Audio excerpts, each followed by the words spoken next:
Alright guys, we are back in my garage for another video, and today we are going to be replacing the valve cover on my 340i.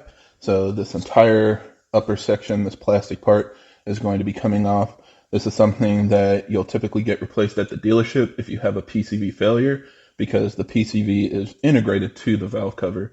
Now, of course, a lot of us know, at least on the Gen 1 engines, that the diaphragm on top of the engine is serviceable, and we even have, delete kits like what I have on my car that completely removes the diaphragm and prevents you from having that kind of failure.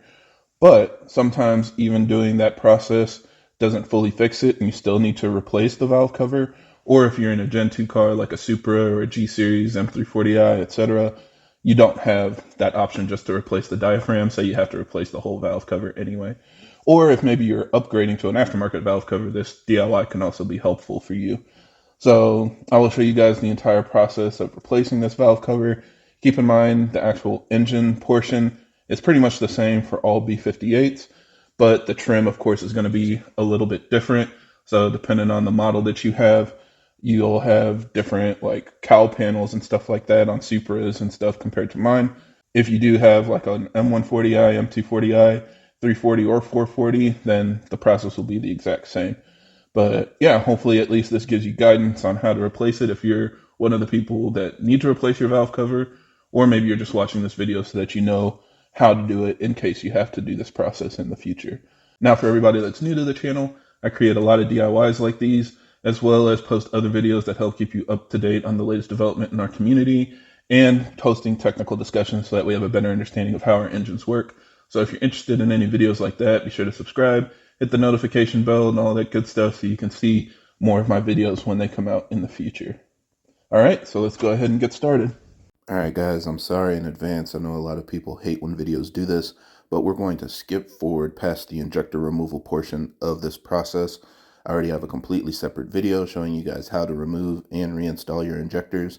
So if you need to know the steps to do that, go check out that video first and it'll walk you through exactly how that is accomplished. But we're going to skip forward on this video. Otherwise, the DIY would be like an hour long, and I didn't want to do that. So we'll jump forward to the part after the injectors are already removed and pick up from there. All right, so now we are back at the engine bay, and we are going to start disconnecting everything on top of our valve cover. So the first and probably easiest thing to access is the intake. So we're going to loosen this connector right here, or loosen this hose clamp rather. And then the MAF is of course missing a clip. So we're going to use a small little tiny electrical flathead screwdriver. Put that in here.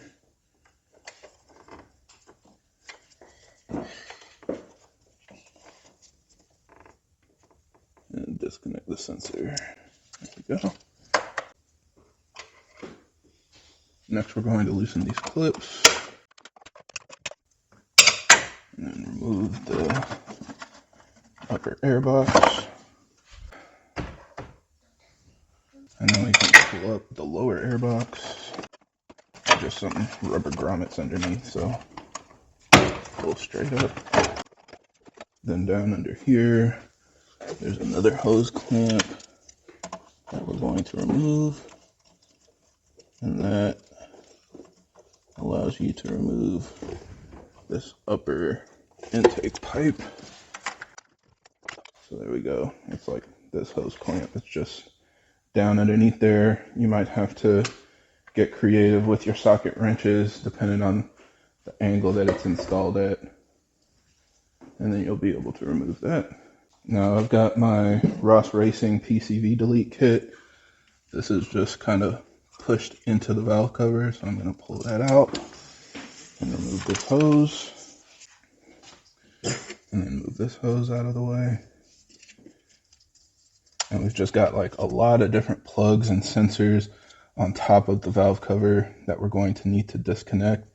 So we're just going to kind of start at the front and work our way around. So let's see, we've got this one on top. And also it has this little alligator clip. We'll wiggle that off. And then this goes to the O2 sensors. So normally these are clipped onto here, but mine are broken. So we're just going to unplug these. Now to remove this bracket, it's basically clipped in on these two corners. So you're going to have to use a small screwdriver to pop that clip out. I can show you. Unfortunately, again, I only have one because the previous owner must have broken it at some point, but it's basically this little tab right here. So let's see if I can show it to you properly. You're basically going to push this tab down like that. So you push that down, and then you'll be able to pull this whole thing off. Like I said, there should be another tab in here, but mine's broken. All right, so now more wiring that's connected to this harness. So I got one more plug right here. Pull that one out. Remove this alligator clip. Let's see, a part of this harness comes up here. I'm also going to need to remove my Ross Racing cap, but first we'll just do this one.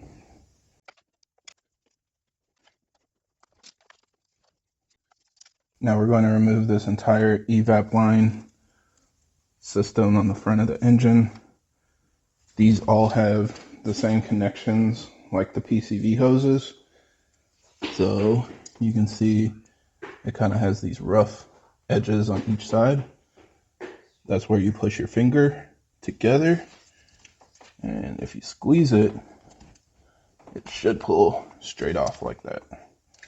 So then we're going to do that down here as well. This one's a little bit harder to see, but this connection right here, same thing, squeeze it and pull. Might need both hands for this one. And then the other end of the connection is down here on the lower intake hose. Again, everything on here is like hard to see, but it's this connection right here. And same thing, you kind of see the rough edge. So you push on each side, and that should release the hose completely. These connections just suck, always.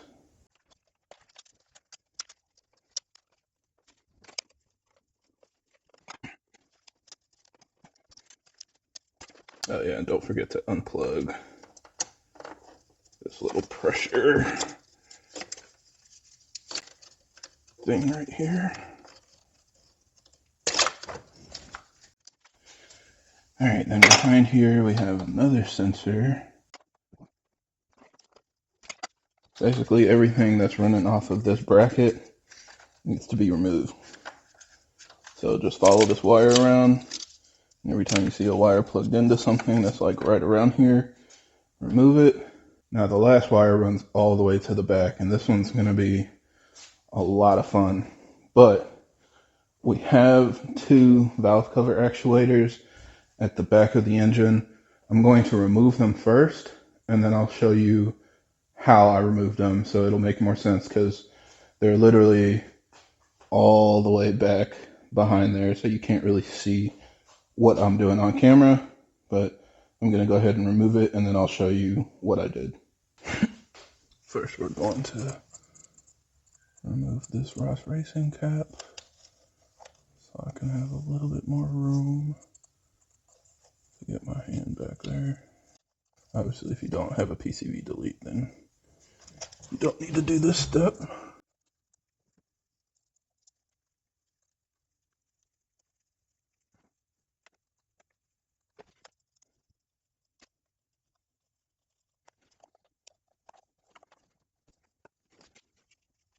I think I'm going to remove this wiring harness too. It's the same as, you know, this harness and this harness. All of them have like these two little tabs that you push on, and then it comes off.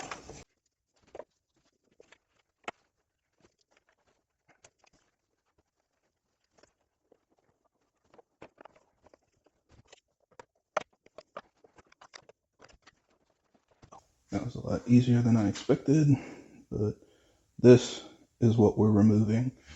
And there's basically a clip on this side and a clip on this side. And when you put it into the valve cover, you rotate it into those clips. So I can kind of show you on a fresh valve cover how that looks. So this is behind the engine, and this is kind of like just, if you tighten this, it snaps into these clips. So what you need to do is basically it's in this position and you rotate it about 45 degrees and then it'll pull out. So that's what I'm doing behind the engine. And then of course there's another little clip on the end. So use a flathead screwdriver to pop out the tab and then pull that out. And there's one on the intake cam and one on the exhaust cam. So let's get the exhaust side out. This is actually supposed to be done with a special tool, but if you can get your hand back here, it's not too hard to turn it. So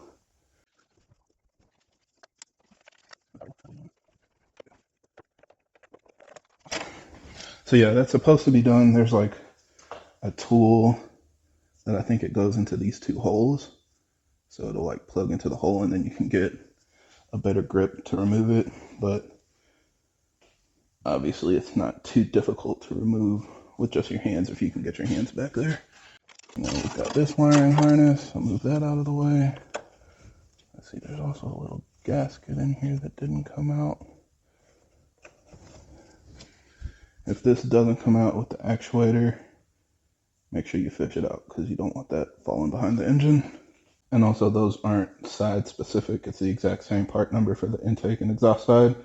So you don't really need to make sure they go back the exact same. When you plug it in, only one side reaches the exhaust and one side reaches the intake. It's kind of obviously set up to plug in a certain way. So that's how the DME makes sure it's sending the right data to the right cam. All right, and then pull all this out of the way. And then you've just got these two clips down here. Again, just kind of lift up the tab. There's one tab. Here's the other tab. All right, so we've got that harness out of the way. You just need to remove that because it's literally attached to the valve cover. So get whatever sensors you need disconnected so that you can actually pull that off. Get it out of the way. And then we've got another, this is like an alligator clip. Not supposed to be zip tied onto here. Looks like I graciously broke that earlier. So I'll take this other one off instead. This is back like by the oil filler cap. There's another little clip for the wiring harness to hold it onto the valve cover. All right, and then the last thing is to remove the high pressure fuel pump and the hard line towards the back of the engine. Get a little shop towel, put it underneath that hard line nut, so that way if any fuel comes out, you can catch it. And then we grab our 17mm box wrench again and slowly back this off. There we go, and we'll give it a minute to completely come off. Also, normally there's like a little screw back here. Mine, of course, is lost. The previous owner, I guess, left it off during one of their repairs. So we'll pull this out of the way, just angle it up so no fuel comes out. Oh, we got one more alligator clip right here. There we go. Of course, we need to remove the actual high pressure fuel pump itself. Now you're going to want to basically do a quarter turn on each side at a time because you don't want the high pressure fuel pump to come off at an angle that can bend the actual piston. So just take your time. It'll take a little while, but that will make sure that you don't damage anything.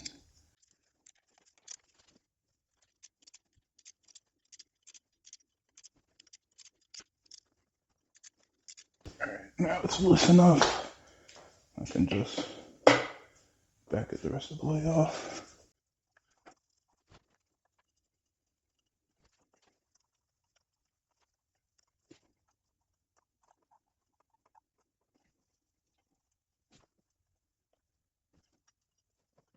Now I think we're ready to fully remove the valve cover.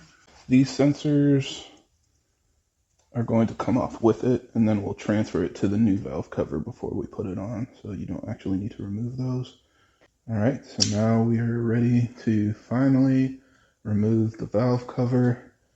All of the bolts have to come out. Obviously, there is a pattern that they recommend, or that's in the manual, so I'll put that up on the screen. You guys obviously can do what you want. I'm just going to start taking them out.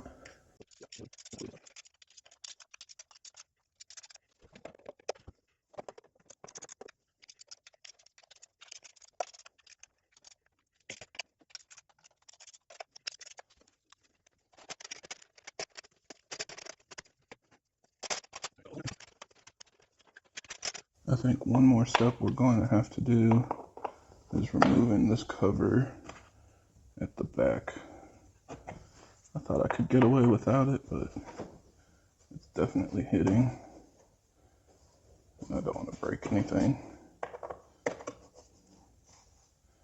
So on my car, it's 5mm nuts all the way around, same as the other cover. We're just going to turn it a quarter turn on each of these. See, I think this just pops off. Yeah. And then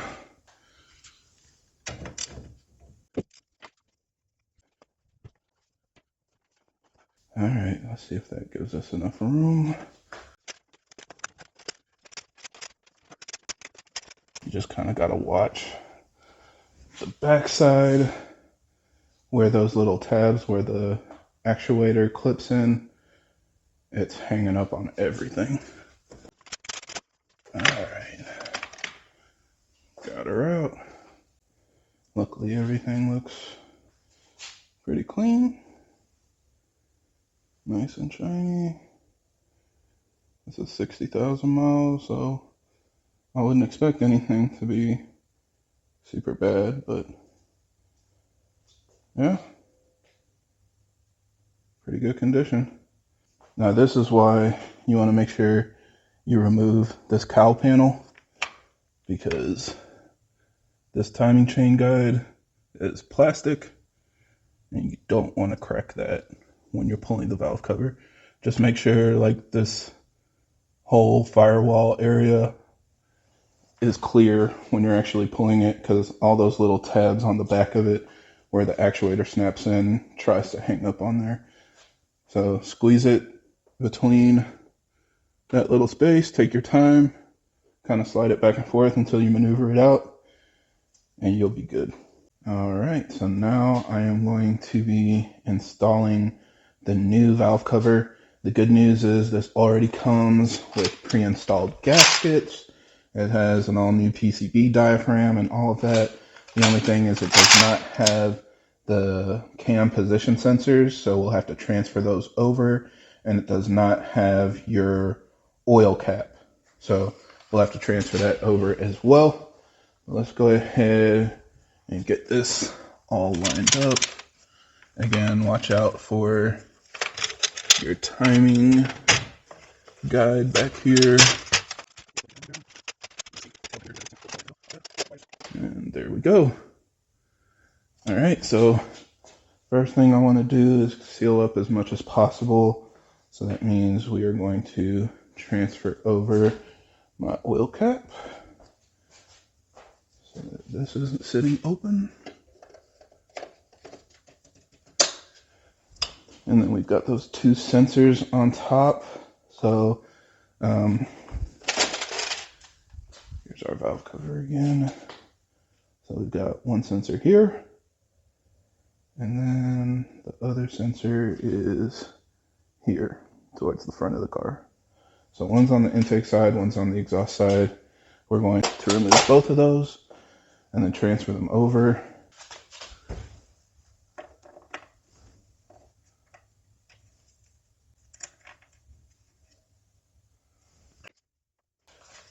And we've got two. I believe these are actually the same sensor as well, so probably doesn't matter if you mix them up, but I'm going to put them in the same spot just because.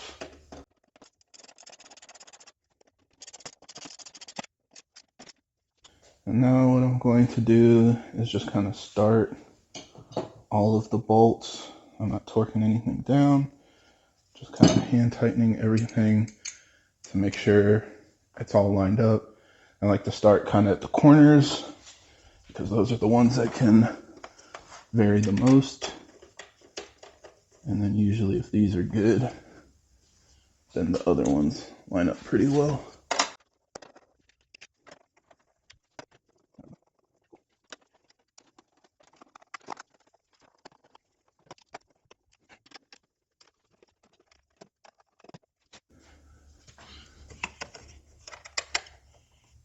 All right, now once we've tightened all of these up, you're going to go through and torque it in the approved sequence. This is just like every other valve cover or basically any other fastening sequence. You know, you start in the middle, work your way out, kind of zigzag. Take your time doing this because I've also had some people tell me it's best to like tighten everything, give it maybe 10 minutes or something, let everything settle, and then come back and try to double check all of your bolts. Just double check your torque on everything. And that'll make sure that it's completely evenly torqued down and sealed. Even as like the gasket relaxes and stuff like that, you're still going to have the right amount of torque.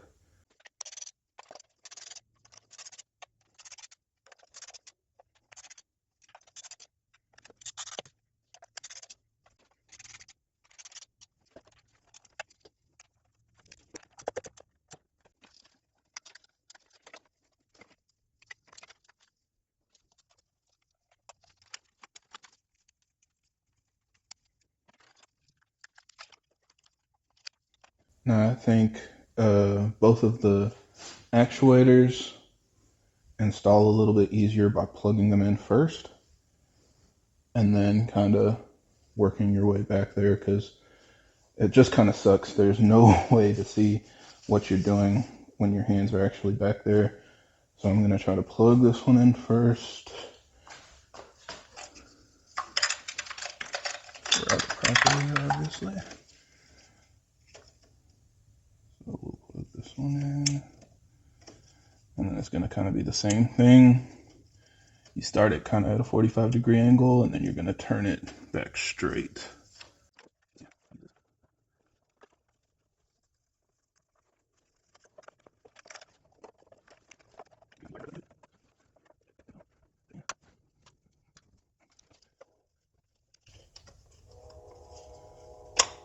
There we go. Yeah, so not too bad once you actually get it all lined up. Just push it in and then turn it, you know, the 45 degrees or whatever, and it'll snap in place pretty easily.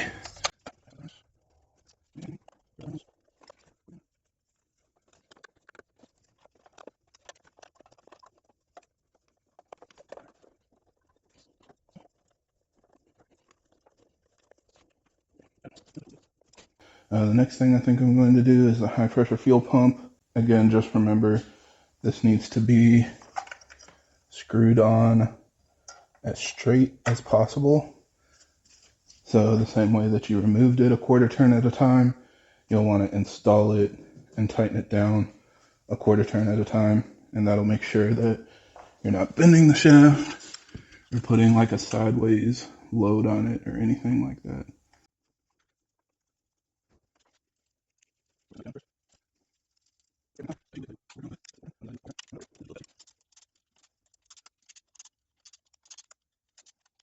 Make sure you don't go too crazy with this torque. I'll put the torque spec here, but I've seen some people snap the bolts. So it doesn't need a whole lot of torque. It just needs to be held down securely.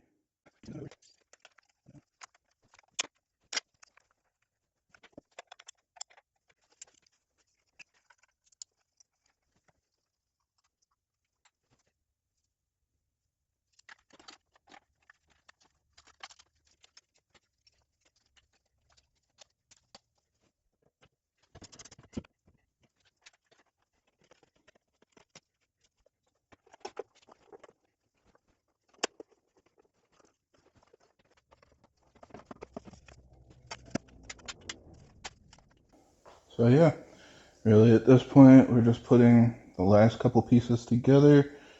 We're going to put our coil packs back on, plug our ignition system back in. So bring that wire over, plug in all of our connectors for the coil packs and the injectors and the grounds, and put all of our cowl panels along the back of the car. And like I said, just kind of put it on in accessory mode the first time after you reconnect the battery and everything.